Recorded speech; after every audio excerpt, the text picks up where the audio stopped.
determinar la exactitud del parámetro estimado respecto al parámetro teórico que se va a medir con un indicador que se llama el error cuadrático medio. ¿Ya? El error cuadrático medio que mide el promedio de las desviaciones al cuadrado del parámetro estimado menos el parámetro teórico. O sea, es como una es como una medición de la exactitud que tiene el parámetro estimado para acercarse al parámetro real. ¿No? Entonces, en la medida que este error cuadrático medio sea más cercano a 0, entonces eso te quiere decir que tu parámetro estimado se acerca bastante bien en promedio al parámetro teórico. ¿Okay? Ahora, ¿por qué hago esta precisión? Porque teóricamente, si uno descompone ese indicador, este error cuadrático medio, ese error cuadrático medio es equivalente a la suma de dos elementos. Es equivalente a la suma del componente de sesgo, es decir, a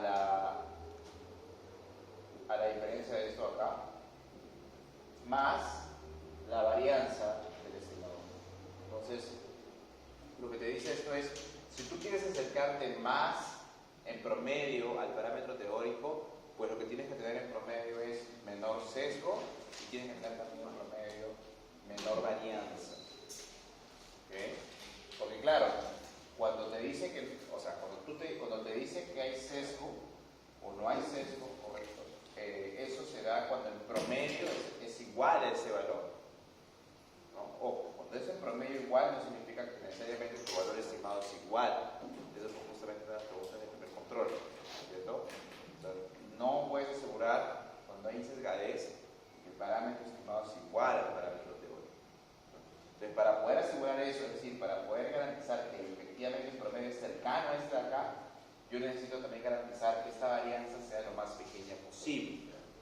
De esa manera, en un escenario de sesgadez, también tendría que los parámetros estimados están muy cerca del parámetro teórico. Eso es lo que te quiere decir eso, ¿no? Entonces, a partir de esta identidad, lo que nos dice es lo siguiente, ¿no? Si tú retiras una variable para corregir la varianza del estimador, ¿no? Porque nosotros hemos visto que cuando hay multicolonialidad, la varianza se infla. O sea, tú tratas de bajar esto acá. Lo que puede pasar, teóricamente, es que esto que está acá se puede incrementar. ¿Okay? ¿Por qué? Porque hay un principio que te dice que si tú omites una variable relevante en el modelo, el parámetro estimado se sesga. ¿Ya? Es el principio de omisión de variables relevantes. Entonces es posible que cuando tú omites a una de las variables que supuestamente tiene multiplicidad con la otra, estás omitiendo una variable muy importante. Y al omitirla, estás generando que el parámetro estimado de la variable que se está quedando tenga sesgo. ¿No? Entonces siempre nos dicen, oye, ojo, cuando tú retiras una variable, pues tienes que evaluar este trade-off, ¿no? Es el trade-off de bajar esto, pero esto puede subir.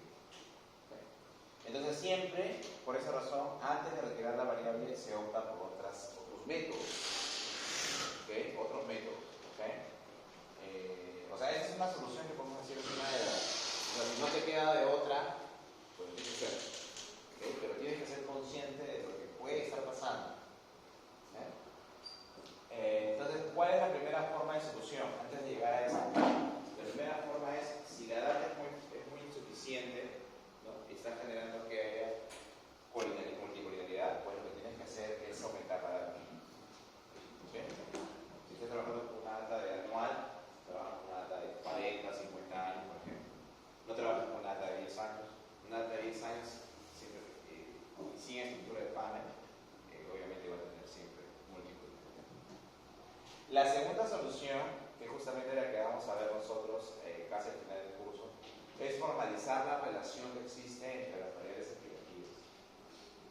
¿Y a qué se refiere con formalizar la relación que existe entre las variables explicativas? Se refiere a que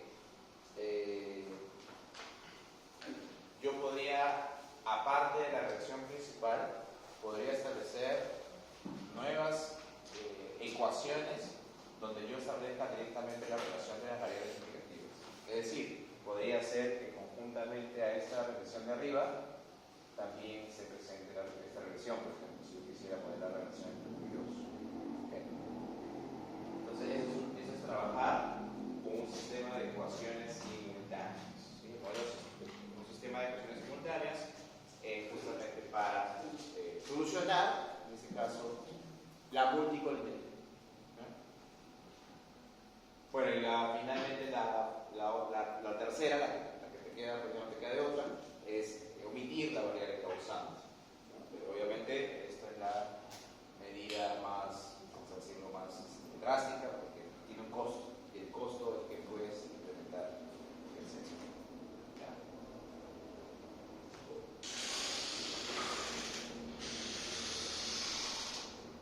Otras soluciones que se pueden emplear es